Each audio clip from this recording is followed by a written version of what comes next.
ആണ്ട് വരുമ്പോ മാത്രം അച്ഛനെ ഓർത്താ മതി. അതെന്നും ഇവിടെ തെളിച്ച് വൃത്തിയാക്കി ഒരു അന്ത്യത്തിരി കത്തിച്ചുങ്കി ഈ പൊന്തെങ്ങനെ പിടിക്കും ഇവിടെ.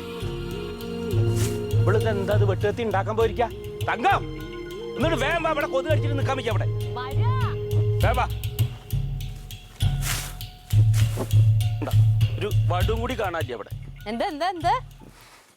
ഇതേ ആണ്ട് തികയുമ്പോ മാത്രം അച്ഛനെ ഓർത്താ പോരാ. ഇത് ആഴ്ചയില വന്ന് വൃത്തിയാക്കി എന്നും ഒരു അന്ത്യത്തിരി കത്തിച്ചാ ഈ സ്ഥലം ഇങ്ങനെ കിടക്കുവോ? ഒരു കല്ലിട്ടുണ്ടായല്ലോ. ഓ അതെറിയ അച്ഛനെ തെറിയാ കല്ലിന്റെ വീട്ടിലെ. വെറുതെ അല്ല ഇപ്പുള്ള ചെറുപ്പക്കാരും മരിച്ചു കഴിഞ്ഞാൽ മതി 6 മണിക്കൂറും കൂടി ഇരുത്തില്ല. ബന്ധുക്കാരെയൊക്കെ വിളിച്ച് ഉടനെ കൊണ്ടുപോകും വല്ല ശ്മശാനത്തില്. 3-ന്റെ അന്നൊരു അസ്ഥി പറക്കലും 16-നൊരു അടിയന്തരും കഴിഞ്ഞു. പിന്നെ എന്താ ചെയ്യേണ്ടത്? അങ്ങനെയൊന്നും അല്ലടി. പണ്ട് എന്നൊക്കെ പറഞ്ഞാൽ തെക്കേ പുറത്തൊരു സമാധിയൊക്കെ വെച്ച് വൈകുന്നേരം ഒരു അന്ത്യത്തിരിയൊക്കെ കത്തിച്ച് മരിച്ചു പോയാലും ആ അച്ഛനും അമ്മയും എന്നും നമ്മളോടൊപ്പം ഉള്ള പോലെ തോന്നും. അല്ല അപ്പൊ ഞാനൊരു കാര്യം ചെയ്യട്ടെ? അമ്മാവ് മരിച്ചു കഴിഞ്ഞാൽ ഞങ്ങൾ ഇതൊക്കെ ചെയ്യുന്ന വിചാരിച്ചിരിക്കണേ. അതെ ഞാൻ മരിച്ചു കഴിഞ്ഞാലേ തങ്കം, ആ തെക്കേ പുറത്താ തുളസി തറല്ലേ ഏത് വീടിന്റെ എന്റെ അവിടെ മാമന് മടക്കിയിട്ടേ എന്നൊന്നും വേണമെന്നില്ല ഇടയ്ക്ക് വന്നിട്ട് ഒരു അന്ത്യത്തിരി ചെയ്യാട്ടാ. കാരണം ഭാര്യയും കുട്ടികളൊക്കെ ഉണ്ടെങ്കിൽ ഇപ്പൊ നിങ്ങളോട് ചോദിക്കേണ്ട ആവശ്യമില്ല. ഇത് നോക്ക്, അമ്മാവൻ മരിച്ച 1 മണിക്കൂർ പുറത്തു വെക്കുന്ന എനിക്ക് തോന്നുന്നില്ല. അപ്പൊ തന്നെ എടുത്ത് പൊതുശ്മശാനത്തിൽ കൊണ്ടുവന്ന് കത്തിച്ച് ഞങ്ങൾ അതുകൊണ്ടാ പറയണ അവര് അതൊക്കെ ചെയ്യും. സാധാരണ കുടുംബത്തിലെ പെൺകുട്ടികൾക്ക് ആ സ്നേഹം ഉണ്ടാവുക പറഞ്ഞു. എനിക്ക് അത്ര സ്നേഹമൊന്നുമില്ല.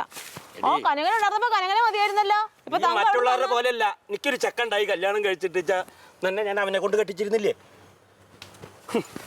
പറഞ്ഞു മാത്രം. പറഞ്ഞ കേട്ടത് ഞങ്ങളുടെ മുത്തശ്ശന്റെ അസ്ഥിത്തറയിൽ എന്തെങ്കിലും വെച്ചിട്ടുണ്ട് ഒരു തിരി. എങ്ങനെ വെക്കാ? മകനെ കുറിച്ച് ഓർക്കണം. തന്തയും തള്ളയിട്ട് ജനിപ്പിച്ചു വിട്ടാൽ മാത്രം പോരാ, മക്കളുടെ ഭാവിയെ കുറിച്ച് നോക്കണം. എന്തൊരു ന്യായീകരണങ്ങളാ പറയണത്. കൊത്തങ്ങോട് ഇവിടെ കൊതു കടിച്ചിട്ടിരിക്കാൻ പറ്റും. ഇവിടെ എവിടെ ശരിക്കും സ്ഥലം അത് പറ. ഇവിടെ ഒരു കല്ലുണ്ടായത് എനിക്ക് തോന്നുന്നു മണ്ണ് വന്ന് മൂടിയതാന്ന് തോന്നുന്നു. ഇവിടെ തന്നെയാ. ഇവിടെയാണോ? അവിടെ നോക്ക്. അതെ ഇവിടെ ഉണ്ട്. ഇവിടെ നിന്ന് ഇങ്ങോട്ടാ. എന്റെ അച്ഛനും ഇവിടെ കിടക്കുന്ന ഇഷ്ടമല്ലാട്ടോ. ഓക്കെ ആ തെങ്ങിന്റെ മണ്ടൊക്കെ കരിഞ്ഞുണങ്ങി. എന്റെ അച്ഛനെ പറയുമ്പോ മുഖം അങ്ങനെ വളിച്ചു പോണത്. നല്ല മനസ്സോടുകൂടി എന്റെ അച്ഛന്റെ അസ്ഥിത്തറ ശരിയാക്കിയാ മതി. ഈ അസ്ഥിത്തറയിൽ ഓരോ കൊത്തു കൊത്തുമ്പോൾ എന്റെ ജീവിതം എങ്ങനെ ആക്കിയത് ഈ മനുഷ്യനല്ലേന്ന് ഓർത്തിട്ടാ ഞാൻ കൊത്തുന്നത്. മാർക്കേ വേണ്ട. എന്ത് തെറ്റ് ചെയ്ത്? നീ എന്തിനാ എന്റെ അച്ഛൻ എന്ന് പറയുമ്പോ ഇങ്ങനെ ഒലിപ്പിക്കണേ? അന്നെ നോക്കിയത് എന്റെ അച്ഛനൊന്നല്ലോ. എന്നെ നോക്കിയത് എന്റെ അച്ഛനല്ലെങ്കിൽ ഇന്ത്യ മഹാരാജ്യത്തിനെ നോക്കാൻ വേണ്ടി പോയത് എന്റെ അച്ഛൻ. ഇന്ത്യ മഹാരാജ്യത്തിന് പെണ്ണാണ്ട് കെട്ടി ചേച്ചീനാണ്ട് കെട്ടിക്കൊണ്ടായിട്ട് അതിർത്തിയിലേക്കാണ്ട് പോയിട്ട് എന്നെങ്കിലും ഒന്നും ഇങ്ങോട്ട് വരും സുഖം അന്വേഷിക്കാൻ. അങ്ങനെയല്ല മക്കളെ നോക്കണ്ട്. അവരങ്ങനെ ചെറുപ്പം മുതൽ നോക്കി വളർത്തി വലുതാക്കണം. അമ്മാവന്റെ പെങ്ങള്, അതായത് ഞങ്ങളുടെ അമ്മേനെ ഈ ഉള്ളംകൈയിൽ വെച്ച അച്ഛൻ നോക്കിയത്. അച്ഛൻ നോക്കിയതാ? പിന്നെ അതിർത്തിയിലെ കാശ്മീരിലെങ്ങനെ പട്ടാളക്കാരനായിട്ട് ഇരിക്കുമ്പോ എന്റെ അമ്മേനെ അങ്ങനെ ഉള്ളംകൈയിൽ വെച്ച് കൊണ്ടു നടക്കല്ലേ. ഇന്ത്യനെ രക്ഷിച്ചോനൊക്കെ സമ്മതിച്ചു. ആ ഇന്ത്യയിൽ ഒരു പൗരനാണോ ഞാൻ? ഈ പൗരനൊരു ജീവിതം വേണമെന്ന് എന്റെ അച്ഛൻ തീരുമാനിച്ചോ? ഇല്ലല്ലോ. ഒരച്ഛൻ എന്താടി കൊതുക്. ഞാൻ അങ്ങനെ ചെയ്യോ? നീ അതും ചെയ്യാ, അപ്പുറം ചെയ്യും. ചൊറിഞ്ഞിട്ട് വയ്യ കൊതുകല്ലേ. ഒന്നാമത് ഇടയ്ക്കൊക്കെ ചെന്നിട്ട് അവിടുത്തെ പൊന്തൊക്കെ ഒന്ന് വെട്ടണേ. കാട് പിടിച്ചാ കിടക്കണ അവിടെ. പിന്നെ ഇപ്പൊ വെട്ടാത്തോണ്ട് അത് കാട് പിടിക്കണത്. ചേച്ചി തിരിഞ്ഞു നോക്കിയില്ലെങ്കിൽ പിന്നെ ആർക്കും വേണ്ട. ഒന്നും വെള്ളം കുടിക്കും.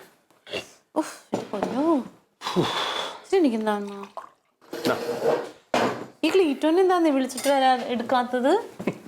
അവനേതാ മോൻ? അവൻ നേരെ സ്കൂളിൽ പോയിട്ട് അത് കൊടുത്തിട്ട് നേരെ പാർട്ടി ഓഫീസിൽ വന്ന് കിടന്നുറങ്ങിണ്ടാവും. ഇവിടെ വന്നു കഴിഞ്ഞാൽ നമ്മുടെ കൂടെ കുഴിമാട് പറ്റി വൃത്തിയാക്കാൻ വരണ്ടേ? അങ്ങനെ ഒരു കുഴിമടിയൻ. വരെ എന്നാ മിസ് കോൾ കണ്ടിട്ട് തിരിച്ചു വിളിക്കാൻ.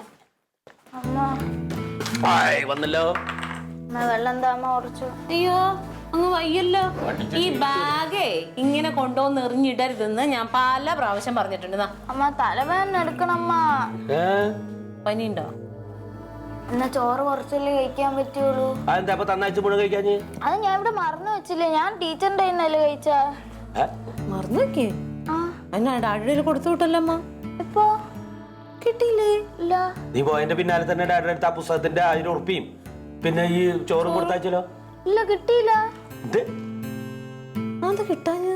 കിട്ടിയില്ല. ഞാൻ ടീച്ചറിന്റെ തന്നെ കഴിച്ച ചോറ്. അപ്പൊ അവൻ കൊണ്ടുവന്നില്ല? ഇല്ല. ഓ എന്റെ കെട്ടിയോനെ സമ്മതിക്കണേ. കുട്ടി ഉച്ചക്ക് പട്ടിണി കിടക്കുന്ന കൂടി നോക്കണ്ട. ചോറും കൊണ്ട് പോയിട്ട് 1000 ഉറുപ്പിക പറ്റിച്ചവൻ.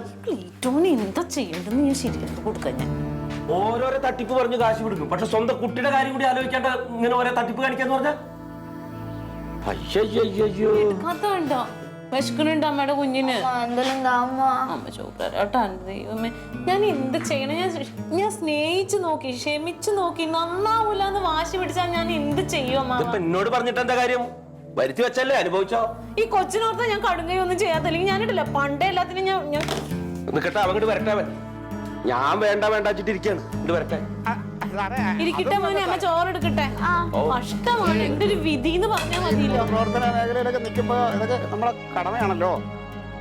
ഇല്ല, എല്ലാം ക്ലിയർ ആക്കിയിട്ടുണ്ട്. ഇല്ല വേറൊന്നുമില്ല, കുഴപ്പമില്ല. ആ ഞാൻ നാളെ വരാം സാർ. സംഘം പൊതുപ്രവർത്തകൻ. നാളെ ഇറങ്ങാം. ഓ നീ എവിടേക്കാ? നീ ഇങ്ങോട്ട് കയറണ്ട.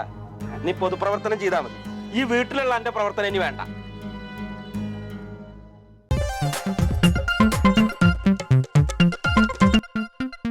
Alien versus Alien.